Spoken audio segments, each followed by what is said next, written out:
Lawsman Harpocrates. I received your note. Ah, yes. I expect you're wondering what this is all about. You spoke of making amends with Dion, but I can't imagine what for. Then I should begin by telling you that I was once his tutor. This was some years ago, of course, before I joined Cid in his hideaway. At that time, I was counted among the foremost scholars of Oriflamme, and was accordingly invited to the palace to supervise the young prince's education, all to ensure that the future emperor had a firm grounding in, well, everything an emperor should. History, religion, commerce, government. Alas, our time together was cut short when Dion left to join the Dragoons, his studies no longer being deemed necessary. I had not expected to meet with him again, least of all here. Have you spoken with him? No, I have yet to find the right moment. His Highness always seems so preoccupied, especially when alone. I would not wish to disturb his ruminations with idle words of greeting, not when I know he dwells upon the evil Ultima had him commit in the Dominion. The guilt weighs heavily on him, I know. But as you say, that was Ultima's doing. Surely you can't blame yourself. When I first met him, it was not guilt, but his people's expectations that weighed heavily upon him, and I did nothing to ease that burden. He bore it alone, until the day he could not bear it any longer. It is one of my greatest regrets that I only ever offered him my wisdom, when what he truly needed was friendship. The blame for Dion's transgressions lies not only on his shoulders, but on mine. I see. I'm ready to help you in any way that I can. Then I beg that you bring me a wild wyvern tail. Apothecaries across the ages agree that even to glimpse such a flower is to be granted inner solace. Fabulists and fraudsters all, of course. But there is oft a seed of truth to be found where even the most outlandish opinions align. Well, it can't hurt to try. Where can I find this flower? And how will I know it? You have seen cultivated wyvern tails before, I trust. The lily-white blossoms from whose roots the poisonous ink for the brand is distilled. Well, those which grow in the wild differ only in their purple hue. The harsher the environment in which they are raised, the deeper the colour. There is a waterfall in Rickmal's roost across the strait, where the flowers once grew in abundance. Whether they still survive there, I know not. But try as I might, I can find no likelier location. It's all right. I'll find you a wyvern tail one way or another. Thank you, Clive. And please, be safe.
Ready, go?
Seems this place has been flooded twice over.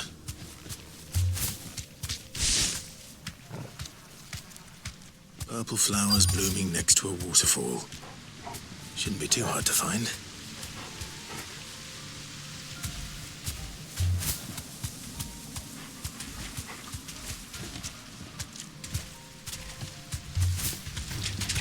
No mistakes.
Here they are.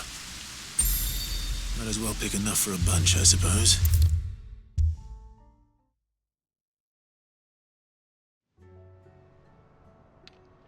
Oarsman, I found the flowers you were looking for. You did?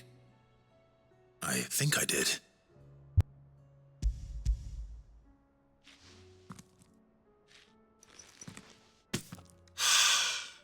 You did indeed.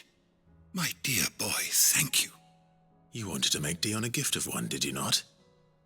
Shall I invite him to join us? Oh, I don't... It's no trouble. I'll go and fetch him.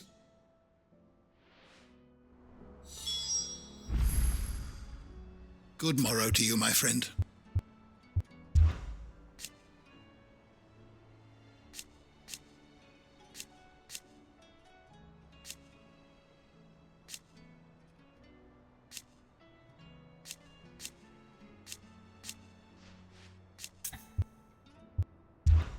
Thank you again, Clive. I know how hard these flowers must have been to come by. I don't believe you've read this particular chapter before. If you have a question for me, I should be happy to answer it.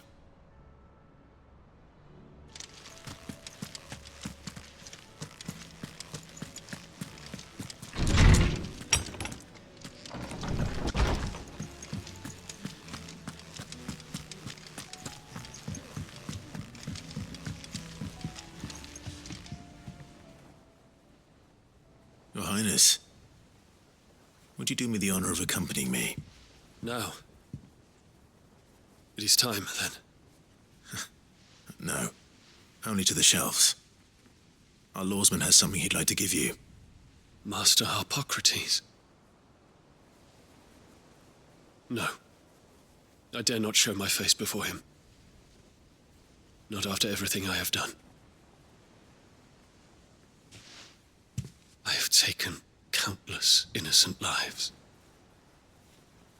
And ruined countless more. All because I was weak. I have sworn to atone for my crimes or die in the attempt. But were I to meet with him again, and see in his eyes what I have become, I fear that my resolve might falter. Then that is all the more reason to do it. Test your resolve. Prove to yourself, and to him, how strong it truly is.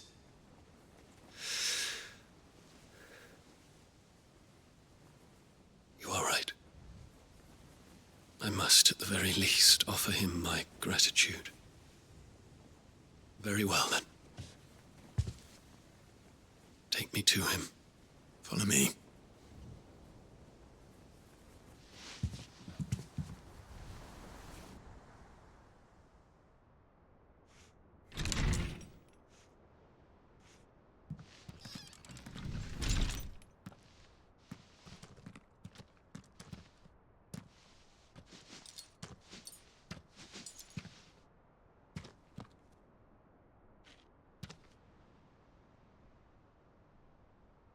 Even now, I hesitate to approach him.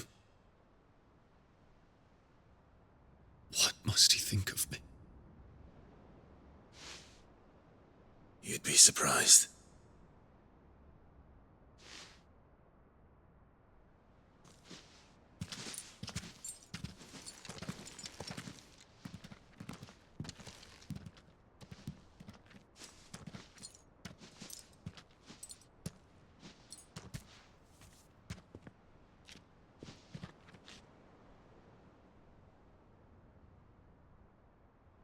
Master Harpocrates, pray, accept my apologies for leaving your tutelage before my studies were complete. Your lessons opened my mind to a world quite unlike the one I had imagined from within the gilded confines of the palace. And I shall be forever grateful for the efforts you made to enlighten me. Lift up your head, Your Highness. The deeds of youth require no apology. That you took the time to visit me says much about the man you have become. Now, there is something I would like to show you.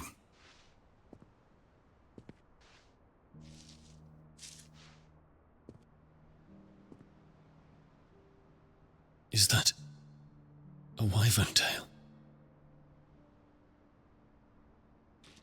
The color is unfamiliar to me. Because it is unique to those found in the wild. Something in the harsh environment in which they grow lends them this striking hue. Their roots are indistinguishable from those of their hothouse cousins, but once they bloom, the difference is immediately apparent. In this flower, I see you, Your Highness. Its roots were the roots of a wyvern tail, with all that implies. But they do not define it, just as yours do not define you.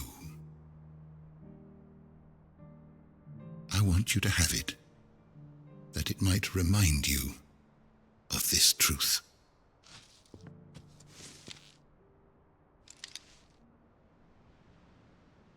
Master Harpocrates, I would ask of you a service. Keep your gift until I have fulfilled my duty to the realm, for only then shall I be deserving of it.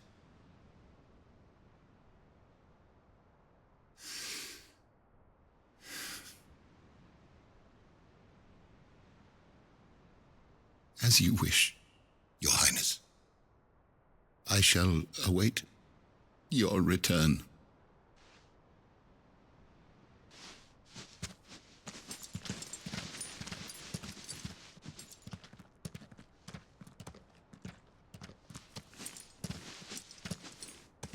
Our roots do not define us. No wonder my stepmother didn't like him. For reuniting me with memories I had thought long lost.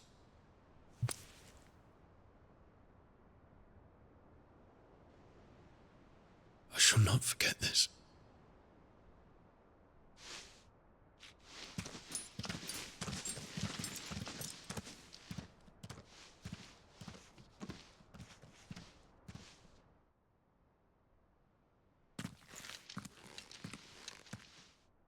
Thank you, Clive.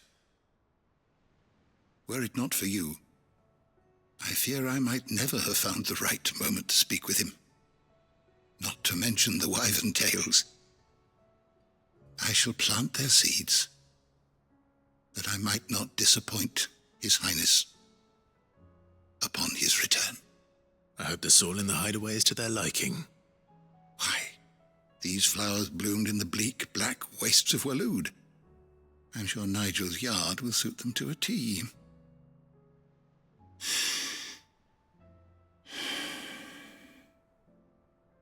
When it comes to expressing one's gratitude, I find that words are seldom sufficient. Here. What's this? A Stolas quill. Or more precisely, my Stolas quill. 'Tis said that an owl's feathers are steeped in the wishes it hears over its long lifetime. All those words just waiting to pour out onto the page.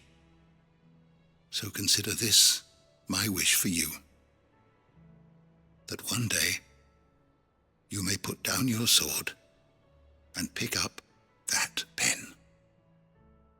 Well, when that day comes, I'll certainly have a lot to write about. Thank you, Harpocrates. It shall have pride of place in my chamber.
You all right?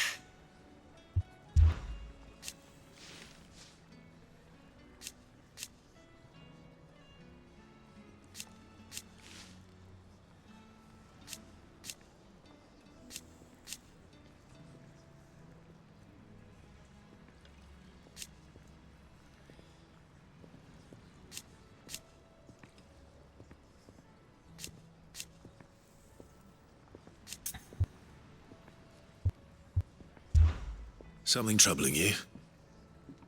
No more than usual. It's just... Etta's baby will be coming soon, and I wanted to make something for it. I'm sure she'd like that. Back in the north, families would always make gifts when a bairn was on the way. Yeah, let the little tykes know they were welcome in their new homes, like. So, what's the problem? Well, the problem is that Etta's due any day now, and I don't know if I'll be ready in time. Is there anything I can do to help? You know, there just might be. All right then. What exactly are we making? A good luck charm. But not just any good luck charm. Not just any. No. One made from the feather of a silver chocobo. There's nowt lucky in all the realm, or so we used to say back home anyway. Thing is, they're hard to come by. Had Otto and Karen check with their suppliers, but nothing. I'd try and track one down myself, only... Only the big day is fast approaching. And that's all you need, a feather. That or the bird whose horse it's attached to, aye. I was gonna start by asking around with travelling traders plying the northern borders. Well, there's no shortage of those passing through Martha's. I think I might make that my first port of call. I'll let you know if I find anything. You're a good friend, Clive. I won't forget this.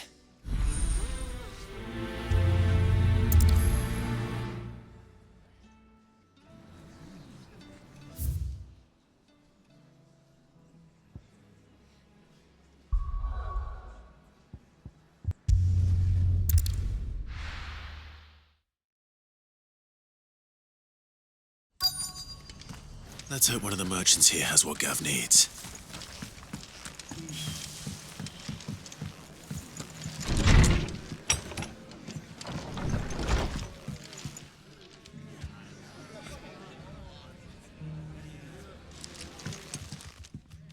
You look like you could do with a drink.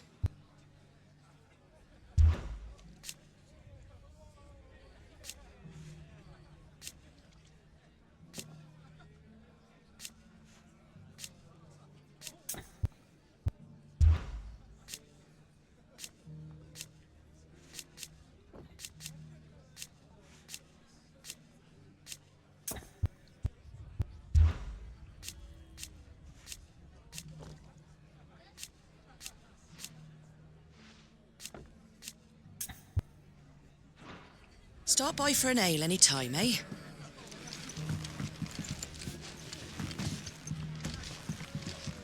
Are the bearers taking well to their new home, do you know? I sometimes worry how they'll manage without me to cook and clean for them.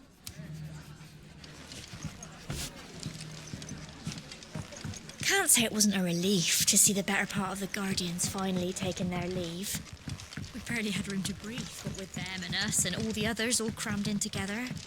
Did you hear they're rebuilding the Some good lads, though. I miss not having them around. That way. See how they're getting on.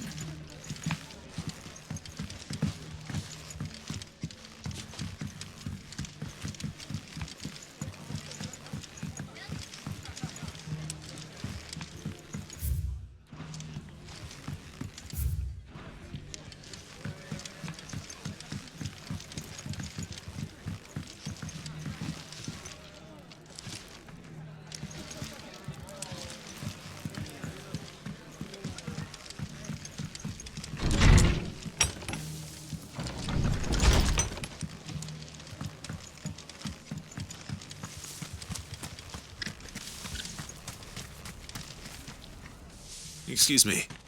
I'm looking for something. Oh, well, then I'm your man. A silver chocobo feather. Oh, or maybe not. Though you're not the first to mention the bird around here. There was a man stopped by the rest not long ago claiming he was attacked by a silver chocobo near some gutted hovel not far from Eastpool. Most took him for a braggart and a liar, but who knows? Perhaps there was some truth to his tale. We'll see. Thank you.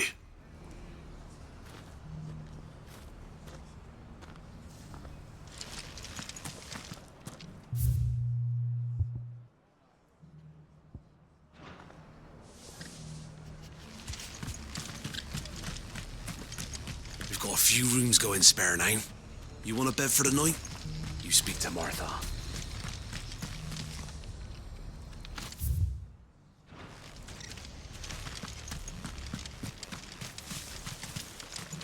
Wonderful creatures chocobos are. They're fast, strong, loyal, and best of all. Ah, Lord Rosfield. Don't look so surprised. I expect the Burning Quill already told you that the Undying The world seems to be changing so fast lately I can hardly keep up.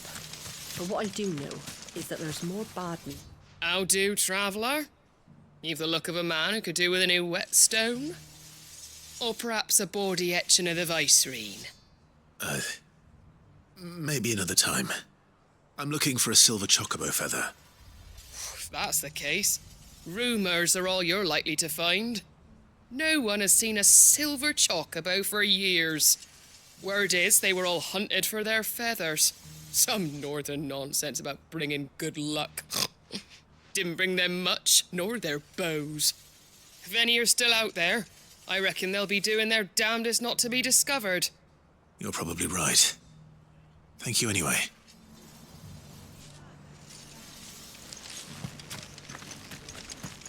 I've got greens of all shapes and sizes. Colours too. Mostly green. No. Just because the heavens have gone to rack and ruin, it don't mean we have to. Now, let's get this stone set. It doesn't still hurt, does it? Oh, 1,000 Akashic jars couldn't hurt me.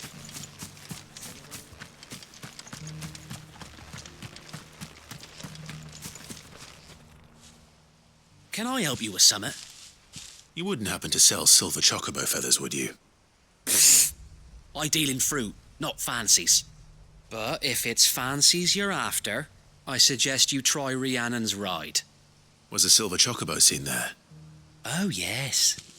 If you believe the ravings of a madman. It wouldn't be the first time. A silver chocobo sighted in the hills near...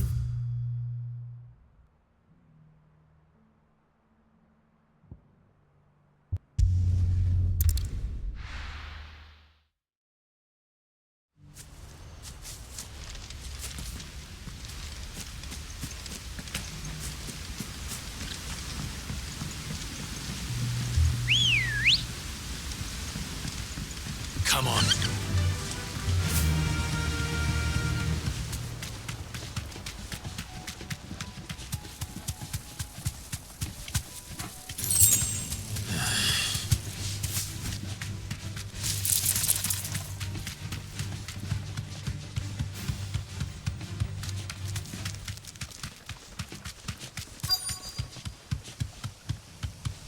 Tracks. They're not left by bandits for a change.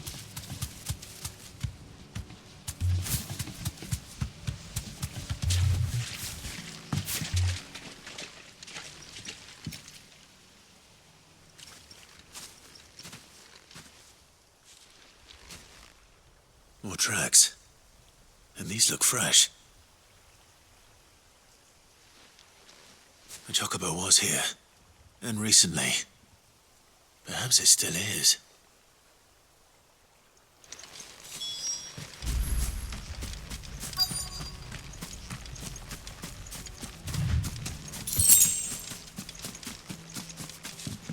I don't hear anything.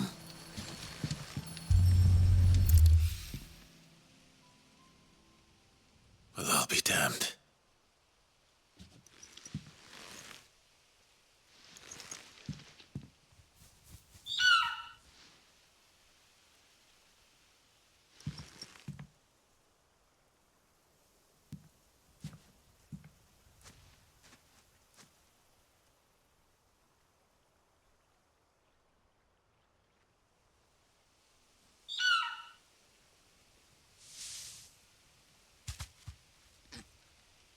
It's all right. I'm not going to hurt you. Just borrowing a feather for my friend.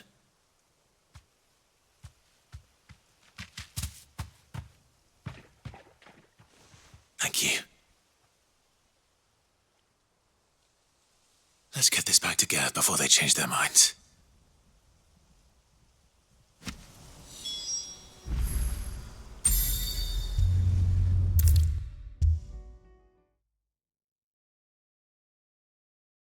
Was no trouble at all. Still, I appreciate it.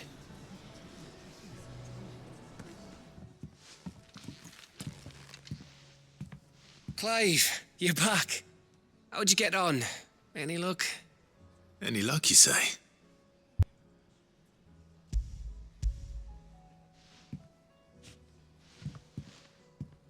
Crystal's crack. Is this what I think it is? Where in the hell did you find it? It's a long story.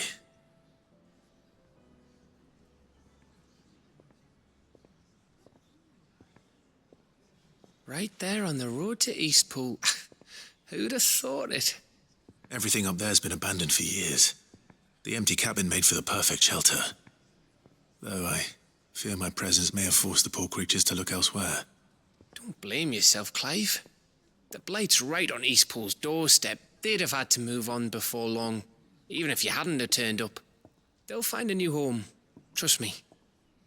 After all, that's what us endangered animals do.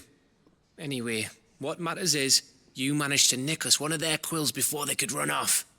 And now all that's left is to fix it to the carving. I didn't know you could carve. Reckon there's a lot you don't know about me. Like the fact I'm as good with a whittling knife as I am with a sword. And that bone Ember gave me's a dream to work with. What did you say it was from again? An Avis? But it weren't your Avis, Sid. I slew one of my own at last. So all those long nights in the pit finally bore fruit. I'm proud of you, Ember. Don't speak too soon. I ain't done my trial yet. There we go.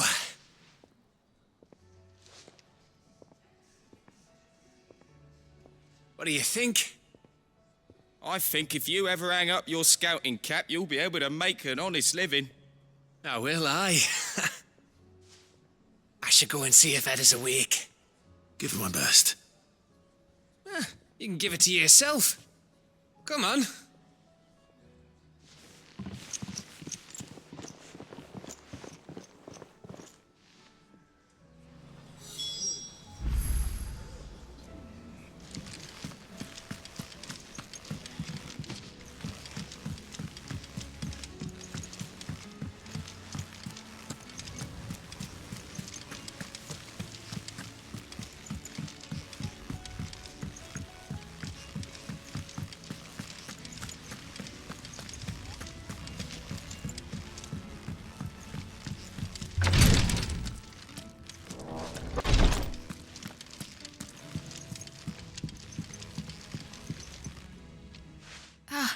Me lords. How are you feeling? Well, thank you. Is something wrong? Wrong? No, nothing like that. What it is, Go on, please.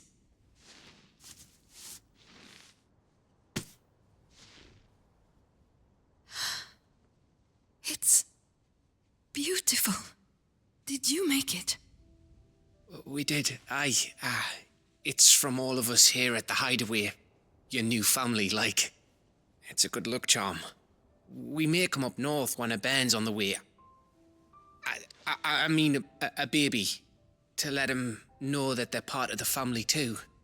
Oh, I hope you like it. I don't know what to say. I thank you, my lords, for everything. If there's anything you need, just let us know. I will. Clive, fancy a swift off? I'm thirsty. I could be convinced.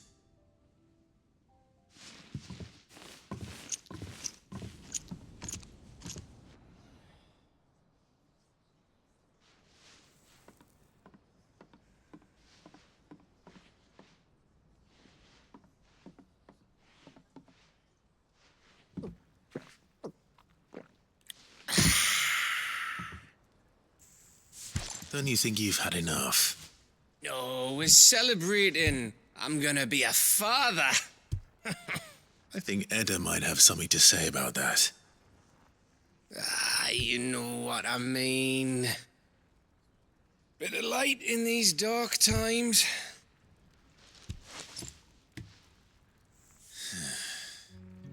Wasn't long after me 10th name day, my mum told us she was with child again. I was over the fucking moon. I was looking forward to having a little one to lord it over, what with me being the runt of the litter. Thought I'd finally have a chance to prove to the world that I could be a big brother. Imperials came the day she went into labour. Had myself a baby sister. And then I didn't. Me whole family gone in a blink, while I hid in the cellar like the spineless little arsehole I was. Great brother I turned out to be.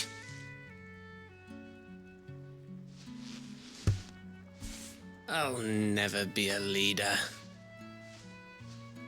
And I'll never be a hero. I'm just a daft little dog who comes running when his master calls. I'll never be like you, or Sid, or Jill, or even Torgal. Have you finished? Maybe.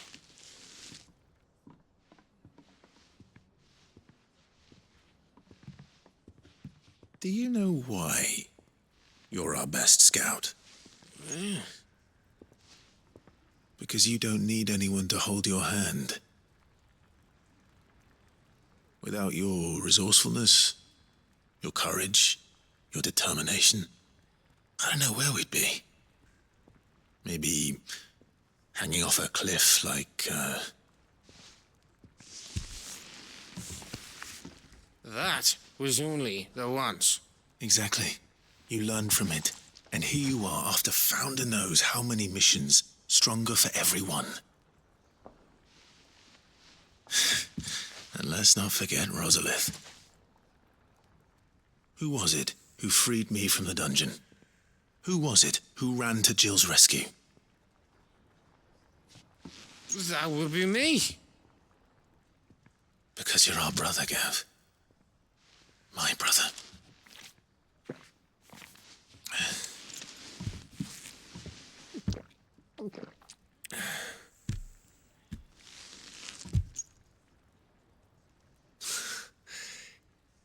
Your brother.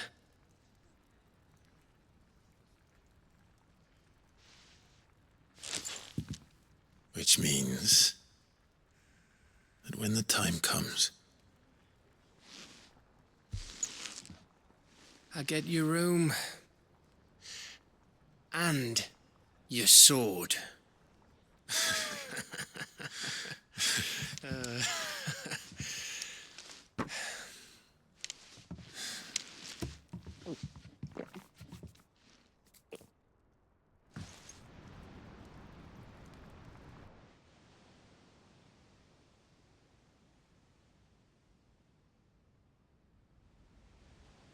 I may have had one too many. you may have had 10 too many.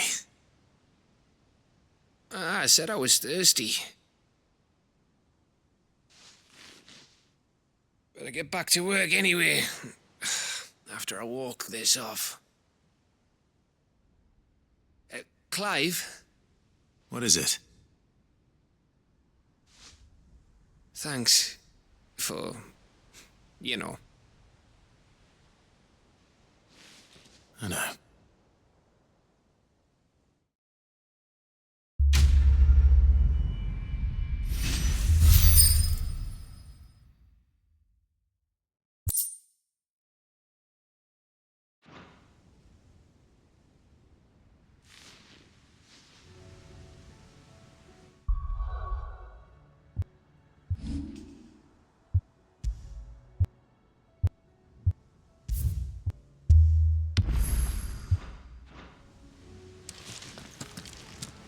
Do you think they'll come back? Of course they will. It's just a big crystal. How hard could it be? Aye, it's a dangerous world out there.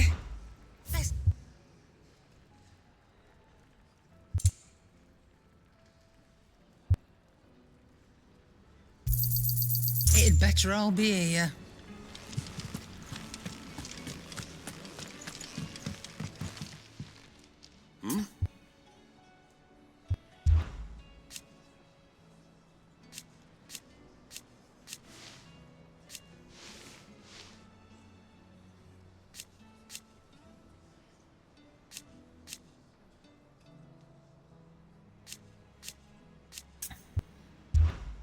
Clive, my boy!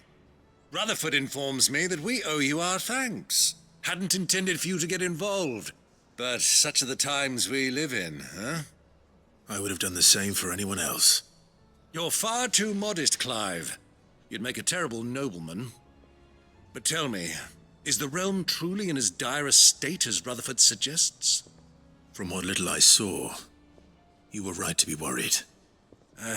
I suppose I should have expected the worst. But I was rather hoping the great and good of the realm might have things a little more under control.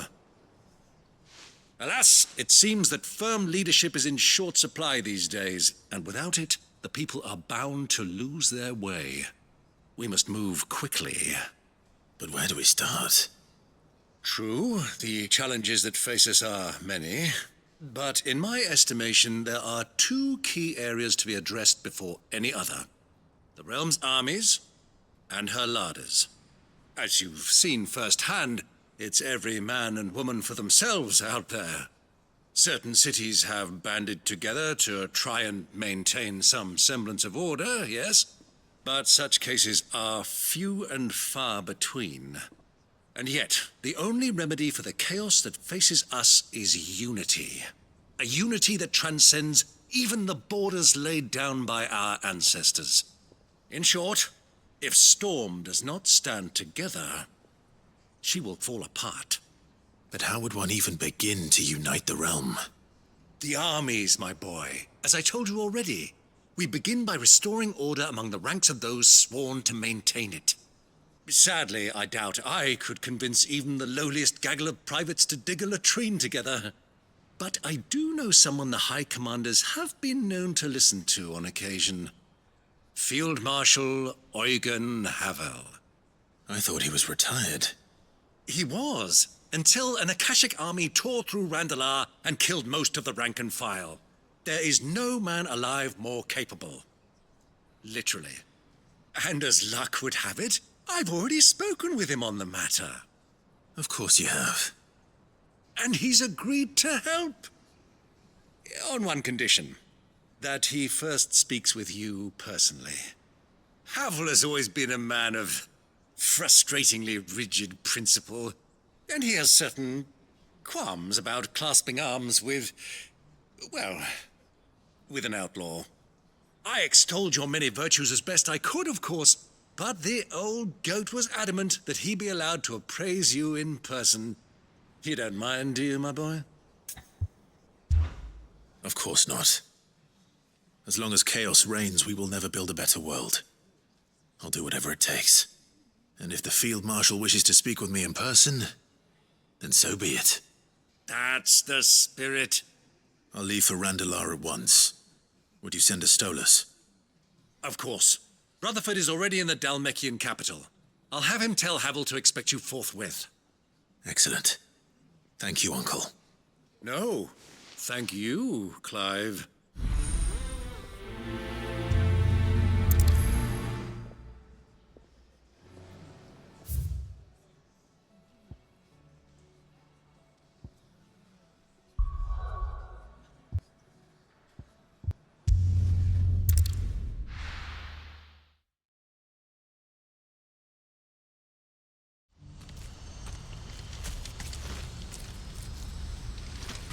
Do you see that too?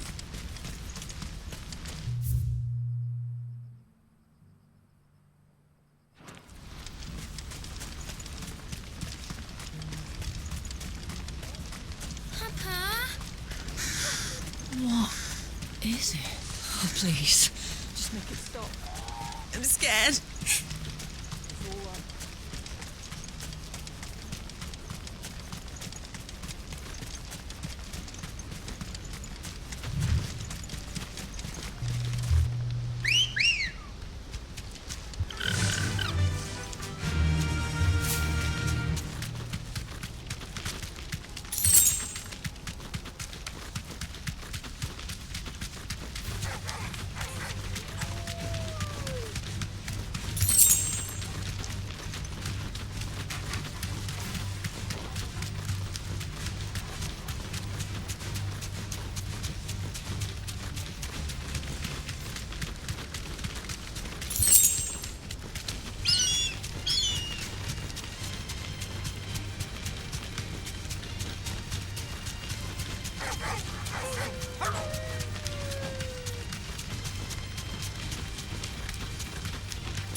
can't be Rutherford, can it?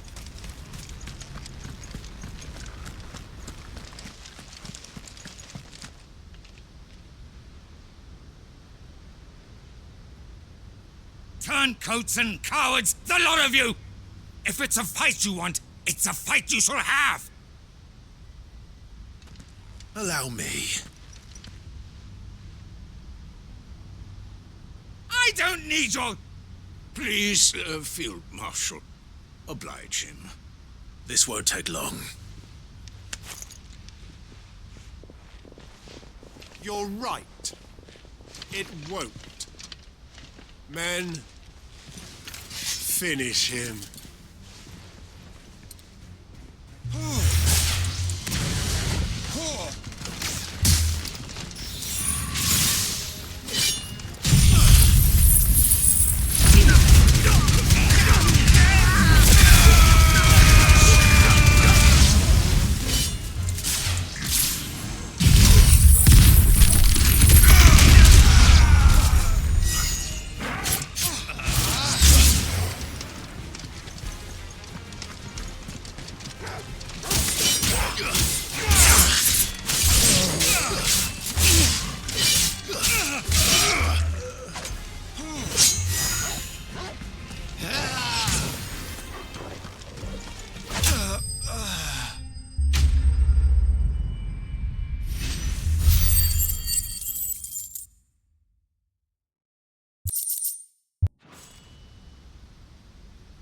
A little longer than I'd have liked.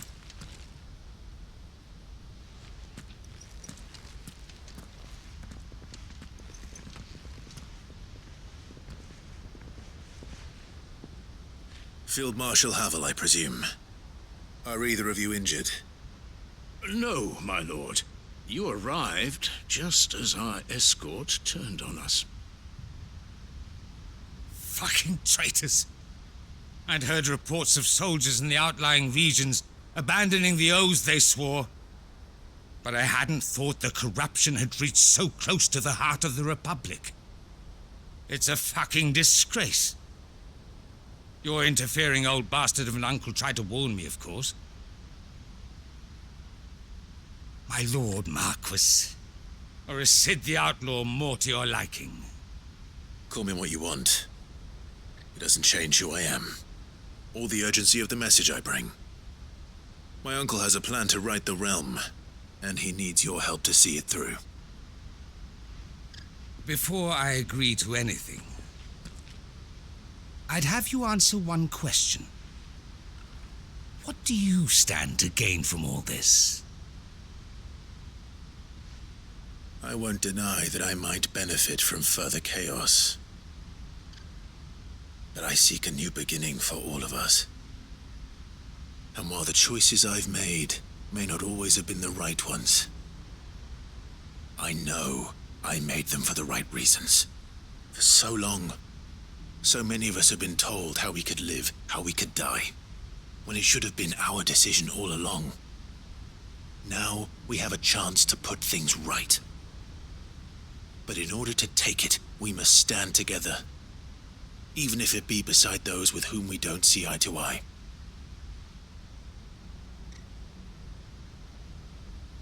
Certainly not the words I expected from an outlaw. But perhaps your uncle was right. You are no ordinary outlaw. I'll never hear the end of this. All right. I'll start by ordering my most trusted guard to bring the Dhalmekian fringes under control. Next, I'll make contact with my counterparts in the Imperial Army and see if I can't convince them to try and restore order in their own territory. Thank you, Field Marshal. But they are not the only ones we will need to convince. What do you mean? I don't doubt that I can bully some sense into a few generals. But those they answer to require a different kind of persuasion. And when it comes to honeyed words, well, we will need an envoy. One who can court even the most stubborn of statesmen. You, perhaps. I'm flattered. But I'm no diplomat either. And I have other problems to attend to. What we need is a skilled arbitrator. and I may know just the person. Is that so? And would he happen to be an outlaw too? Of a different kind, perhaps. Well, beggars can't be choosers. I suppose we'll all have to find a little of the outlaw in ourselves if we're to make it through this. Very well. Send your man to me right away. I shall.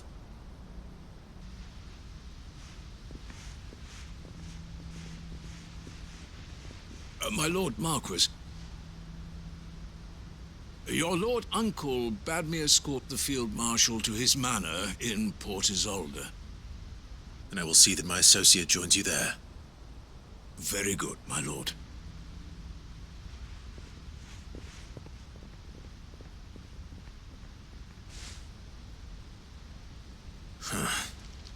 An envoy.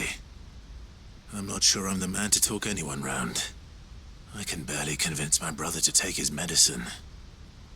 No. This is a job for someone with experience. Someone like Quentin. I hope I can convince him at least.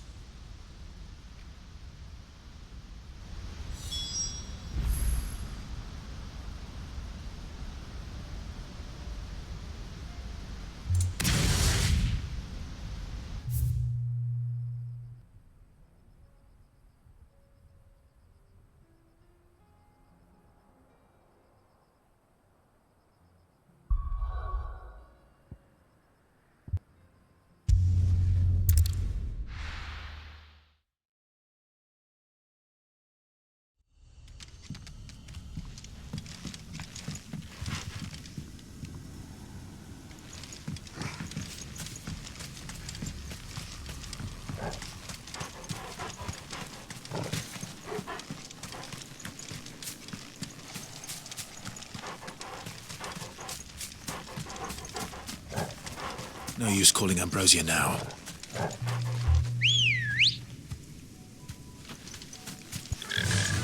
Yeah!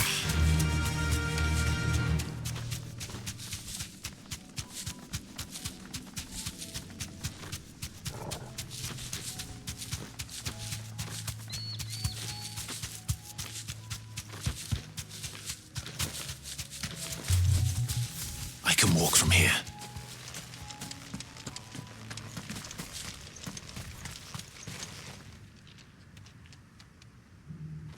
Quentin, I have a proposal for you. Do you now? Something tells me you'll be asking more of me than a cask of Gotand gold. Go on then. Propose.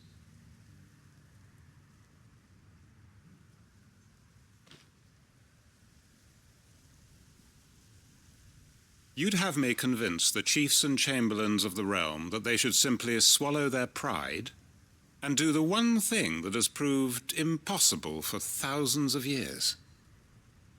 Was there anything else? Perhaps I can fetch you a meat pie as well. I know it's a lot to ask, but I can think of none better suited to the role. And you'd have me give up what little I have left to do it. I told you, Clive. The people of Lostwing are my family, and I cannot abandon them. You'll have to find someone else. I'm sorry to hear that. So am I. And why might that be? What he's asking. How's it any different to what you've done so far? They want you to speak for those who can't speak for themselves. That's what you do best. If it's the vineyard you're worried about, we'll see that the grapes are picked and the tons filled. You know we will. It's not that. Then what is it? You said yourself we're family. Don't you trust us? You know that's not what I'm... Then what are you saying? That only we are worth saving? Why turn your back on everyone else? You convinced us we could build new lives for ourselves, and if you can do that, who's to say you couldn't convince the entire realm? A stirring argument. I fear that any rejoinder I make might fall somewhat flat by comparison. So you'll join us? Where do you need me? Field Marshal Havel will want to speak with you in person. He's currently in Port Isolde. I can arrange for a party of Cursebreakers to accompany you there. That would be very much appreciated. I hear the roads are far from safe these days. Hopefully not for long. My uncle will want to know that his plan is taking shape.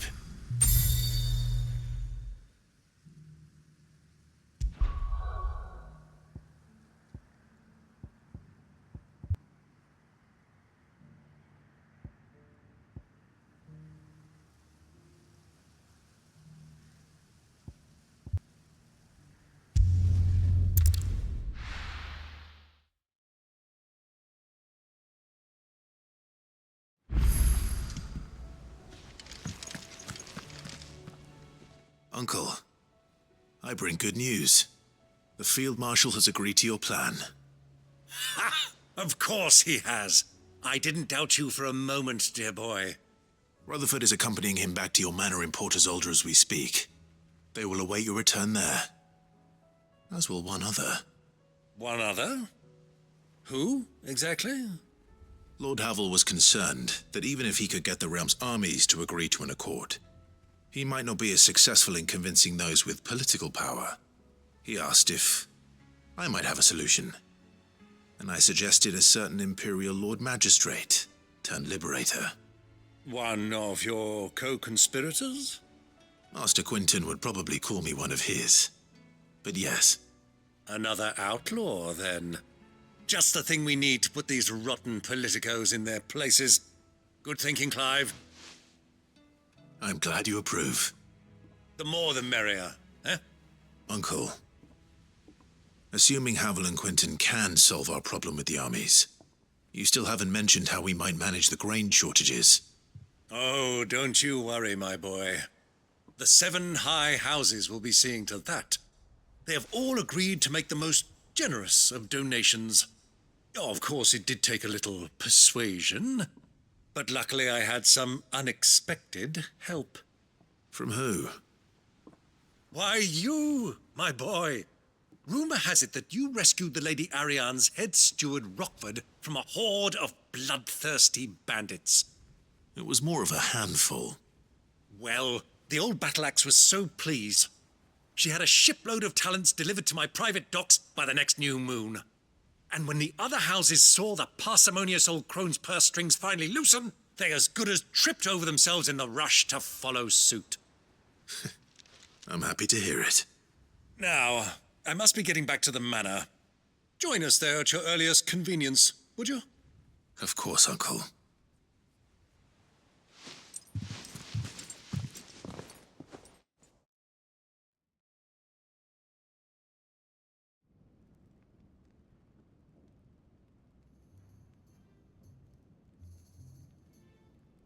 And how, pray tell, will we get that grain to the capital if the roads are still overrun with Akashic? You'll find another bloody road. I only have so many men, and I'm not about to send them headlong into an ether flood. That is, unless you'd have them turn as well. Well, I'd certainly eat less. Says the man with a belly bigger than a band of curls. My soldiers actually need their rations. Without any food to keep them going, they'll be dead even before you've sent them on your fool's errand. If I may, gentlemen, perhaps I might suggest an alternative approach. Though supply routes are indeed disrupted, there is no shortage of ships. Indeed, they bob away in every bay from here to Randalar, awaiting a safe haven. Allow them to make port and fill their bellies full of grain. And once those who crowd the cities are fed, ferry the displaced back to the countryside to work the fallow fields. But I'm sure that you wish to continue your discussion. Forgive the interruption. 2 such firm friends as yourselves need no help from the likes of me. Rutherford spoke fondly of the great bond between you. Us? Friends? I can't stand the man! Clive, I'm beginning to question the quality of the company you keep. And what kind of company were you expecting him to keep? The man's a criminal! Criminal? How dare you? You are not fit to breathe the same air as this fine, upstanding young gentleman. Upstanding? He calls himself Sid the Bloody Outlaw! Once more onto the breach.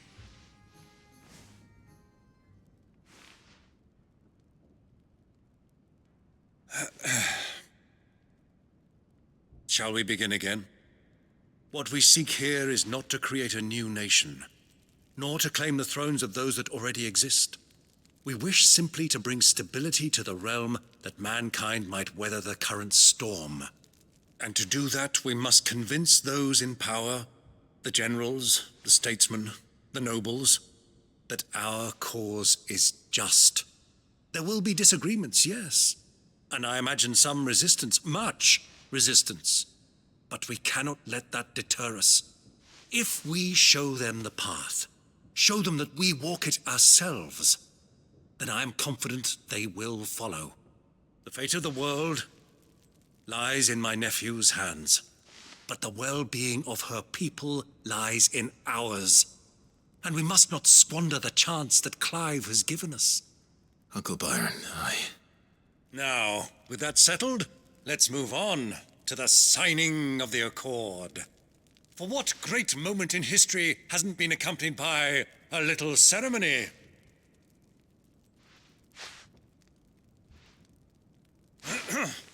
Citizens of Valisthea, I present to you the Triunity. Rutherford, Mikewill.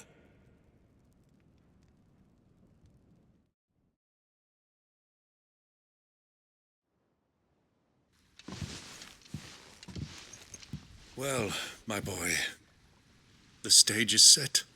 That it is. This is the role you were born for. Now I ask only that you trust in the talents of your supporting cast. We shall play our parts to the best of our abilities, that you might have the opportunity to shine.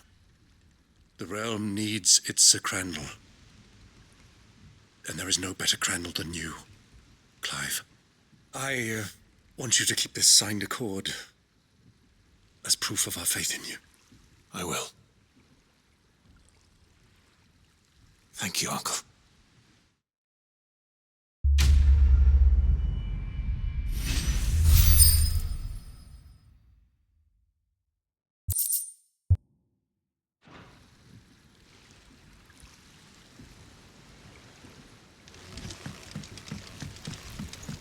What do you think that thing is?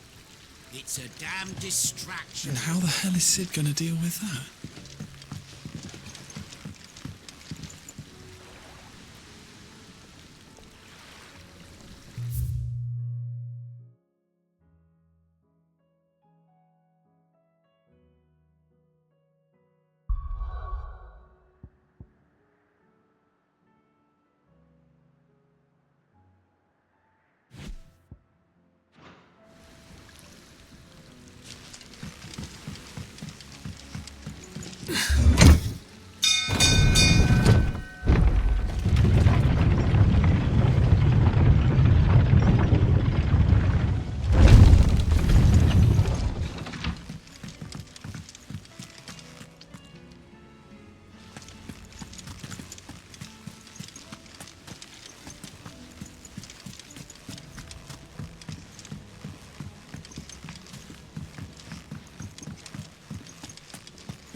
Welcome to the Patron's Whisper. Here's everything we've received and everything promised. All done?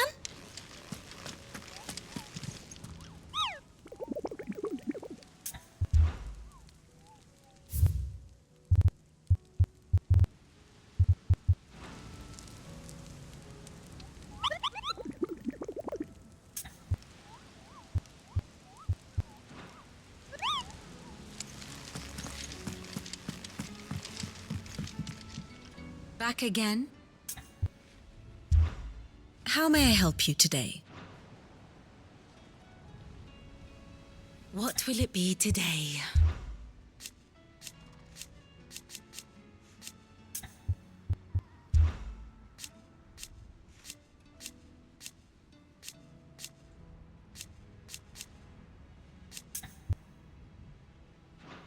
Till next you need me.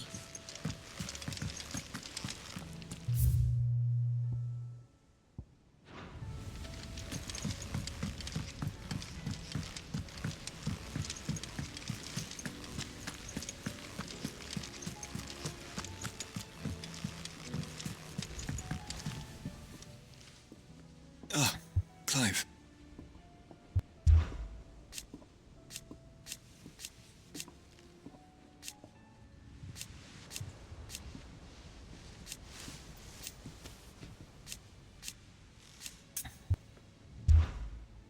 Joshua, what's wrong? And don't say nothing. It's not nothing. I've received word from Cyril. The Undying have found Father's will, or something akin to it. His will? How and where? In the crypt beneath Rosalith Castle. After Kupka was kind enough to drive out the Imperials, the Undying took the opportunity to recover what relics of the Duchy yet remained. And in the process of doing so, they found a letter from Father. I'm surprised anything survived down there. Cyril asked that I join him in Tabor at my convenience. I have been meaning to go, but... would you join me? Of course. I want to know what's in that letter as much as you do. Very well. I am ready to leave when you are.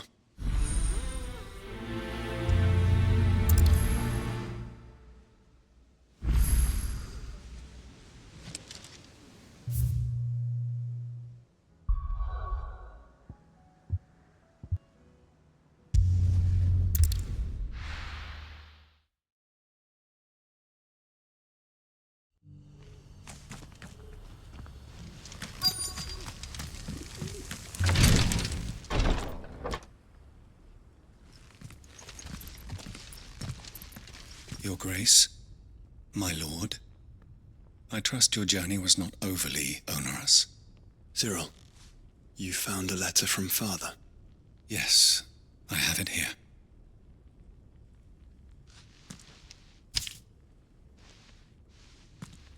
If you would do us the honor, my lord.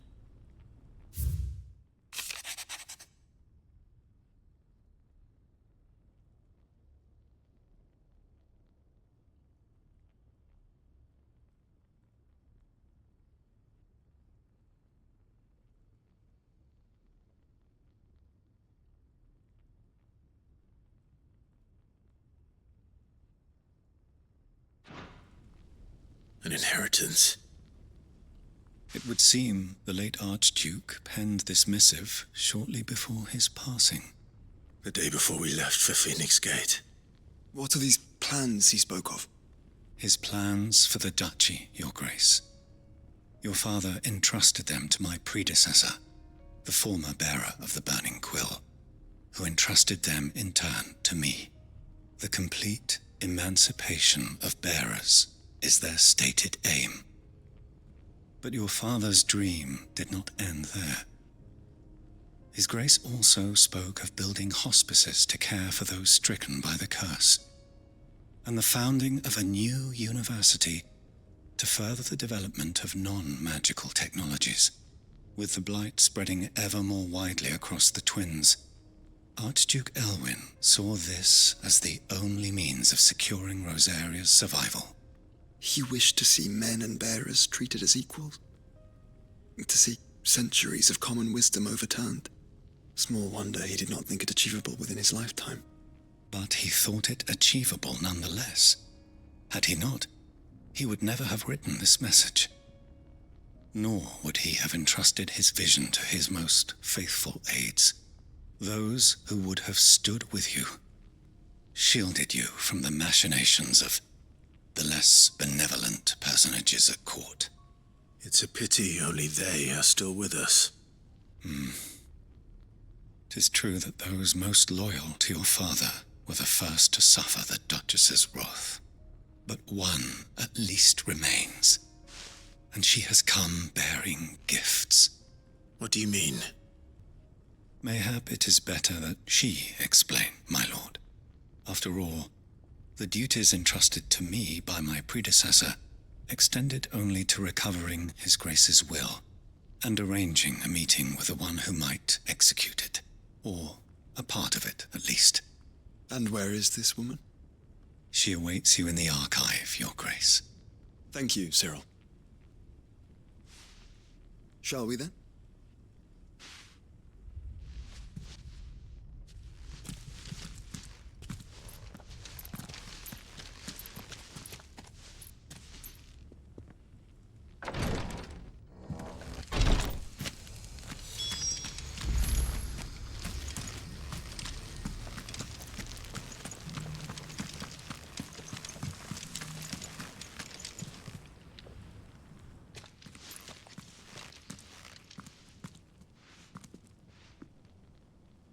My lord, Your Grace. I hardly recognize you. I am Goditha, retainer of House Rosfield, loyal servant to the Phoenix and his shields.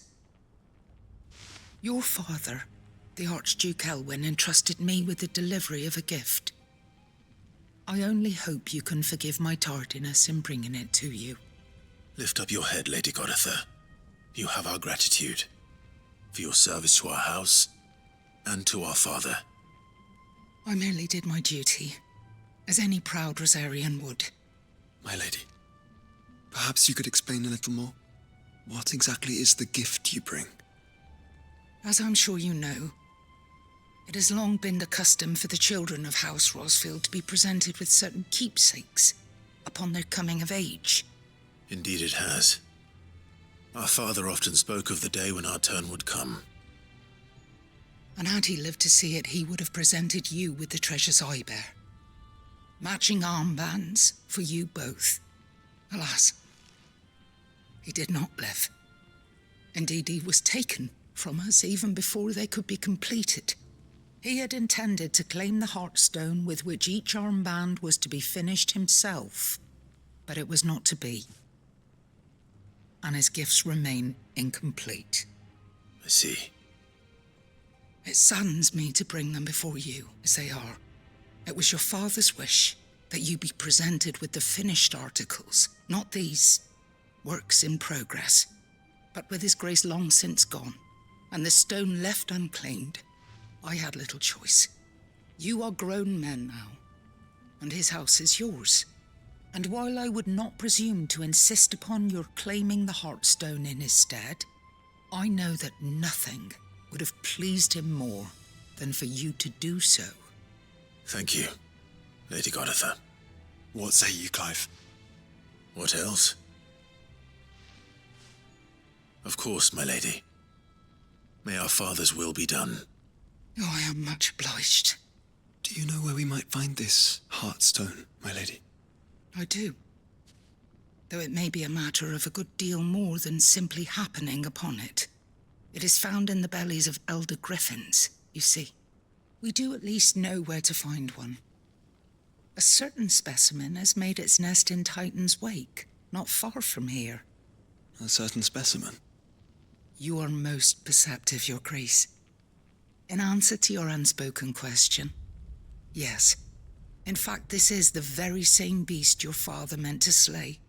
I have been tracking its movements since you were but a boy.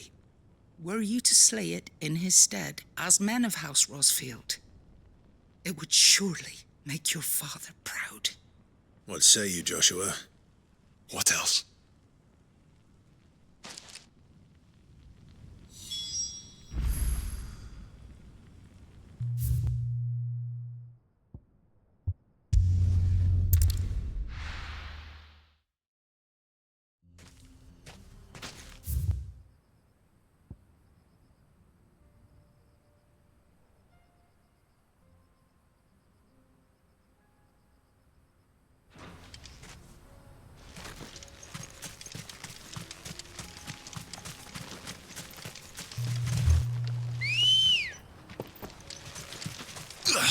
Let's go.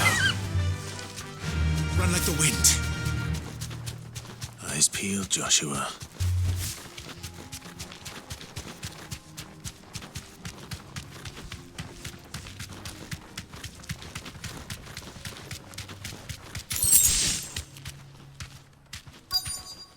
Thanks, Gal.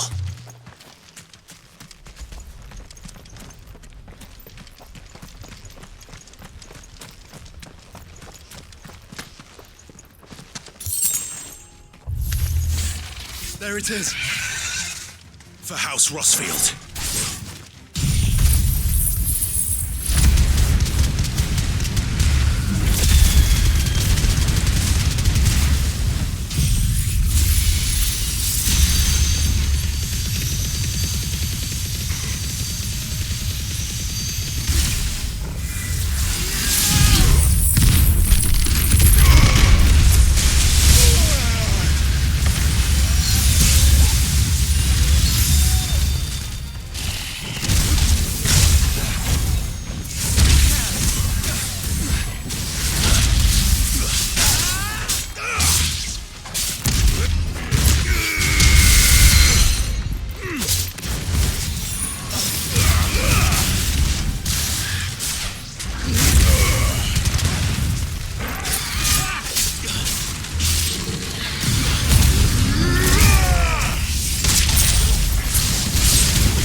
Is this the Heartstone? I expect Lady Goditha will know.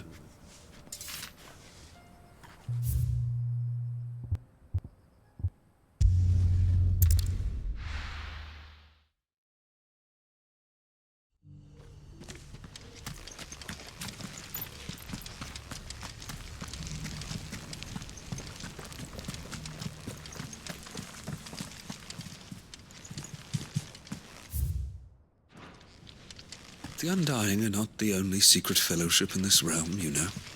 There are others, each working for their own end. Oh, thank the Founder you were safe. The Griffin is slain then? And the Heartstone claimed.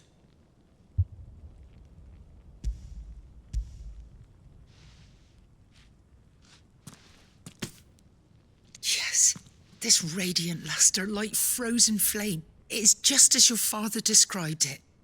Thank you, my lord. Your grace. Your father would be so proud. Lady Goditha, the lapidary is ready. Thank you, Cyril. I will be with him shortly. If you would excuse me, I shall have the stone cut and set forthwith.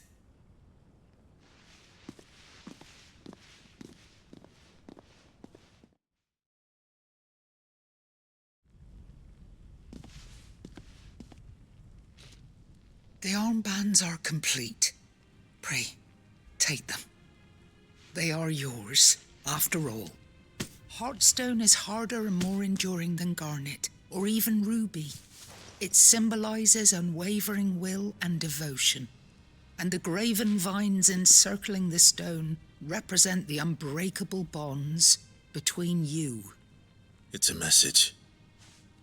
Father knew we had enemies both inside and outside the duchy. Enemies who would thwart his vision. Only with unwavering devotion would it ever be realized. And only if we stood together, as Phoenix and Shield, as brothers in arms, only then might those enemies be overcome. Indeed. His Grace knew the enormity of the task he would entrust to you, his heirs. But this was more than just a message. It was a promise that he would always be with you. Thank you, Lady Goditha, for remaining the steadfast custodian of our father's will. Forgive me, my lady, but there is something I don't quite understand. The Undying told me that after Father died, Mother claimed all of the ducal treasures for her own. Even if the armbands were incomplete, she would surely not have overlooked them. So, how are you able to keep them from her? Because I was the keeper of the vault. Though I was but a lowly servant, your father spoke to me of his intentions for the bands, of the deep love he had for both of you, and his hopes for your future. In the days before the disaster at Phoenix Gate, I discovered that the Duchess had ordered her jewelry be sent away from the castle. It was then that I knew she meant to betray us. I tried to warn your father, but it was too late. When word of the fire reached Rosalith, I knew my time was short. So I took up the armbands and I fled into the night. And thank the Founder you did. Yet my duty to your father was incomplete.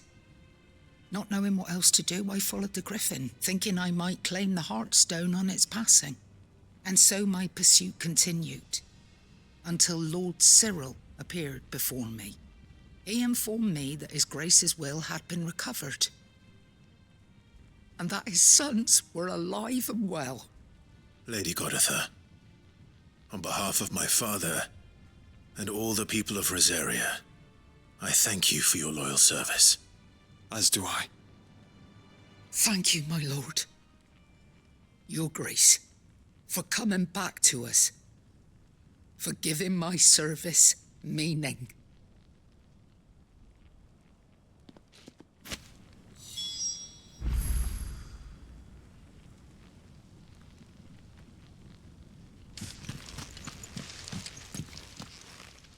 The bands suit you well.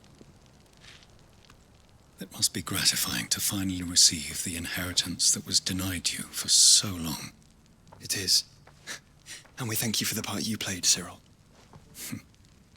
If you would permit me to play my part a little longer, might I suggest that you make your way to your father's memorial atop Hawk's Cry Cliff? Let him see that you have received his blessing, and that his vision lives on in you. I suppose it would be churlish not to. What do you say, Clive? Shall we pay Father a visit? I think we should. I was hoping to be able to offer him my thanks before we left for Origin. Your father's helm is enshrined there. It has been since the day we recovered it from Phoenix Gate. I prithee claim it, for it too is a part of your inheritance, and I do not doubt that your father would prefer it in your hands than perched upon some lonely rock. Thank you, Cyril.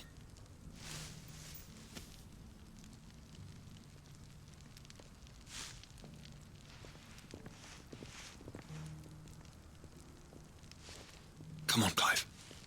He's waiting.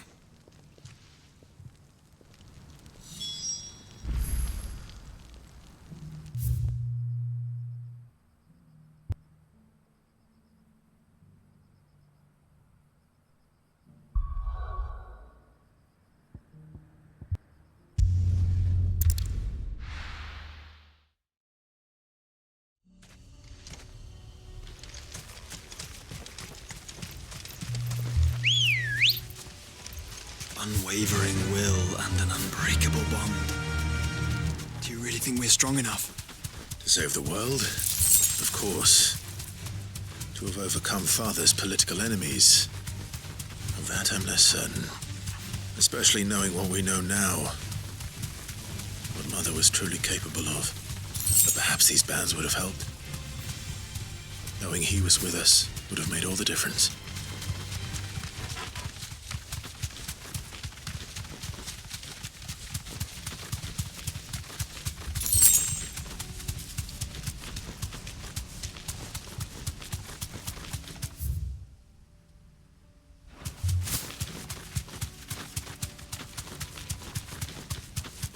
It's just back there.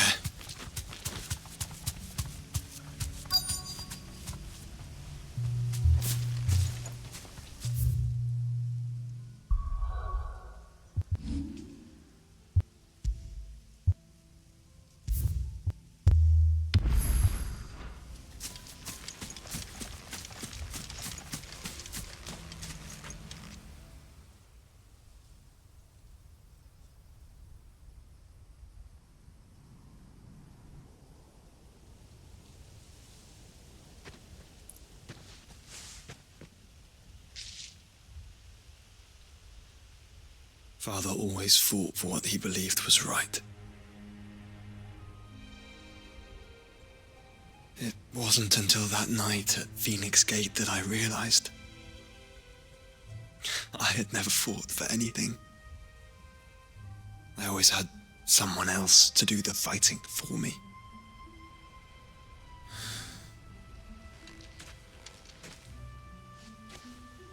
No matter how fate conspired against him, he never lost heart, never looked back, never stopped fighting. To me, he was the greatest of men. And I've been trying to live up to his ideals ever since.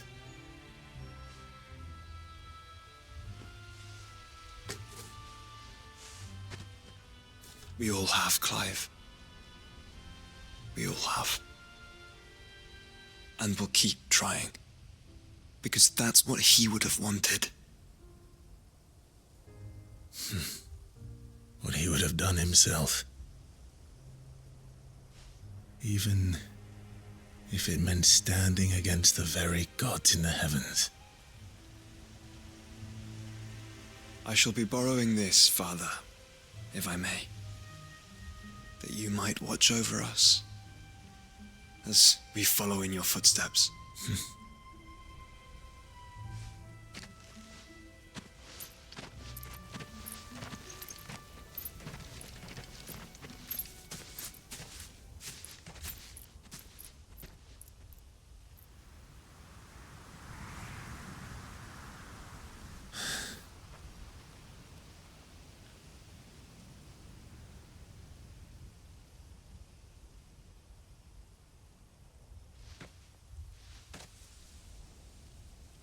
We won't lay you down.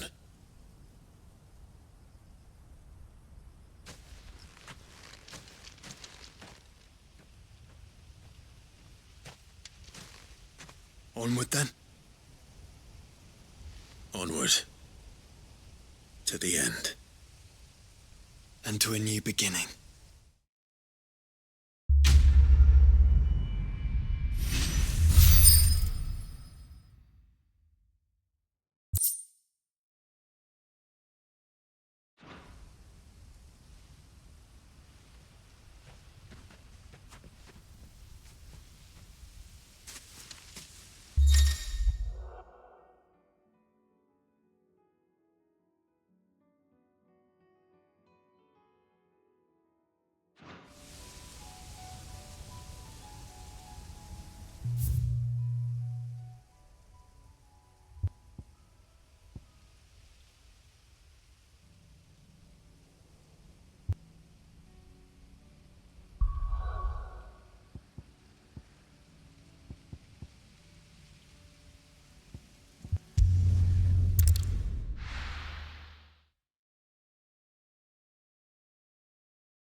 If Joshua's worried about Jill, I should go and speak with him.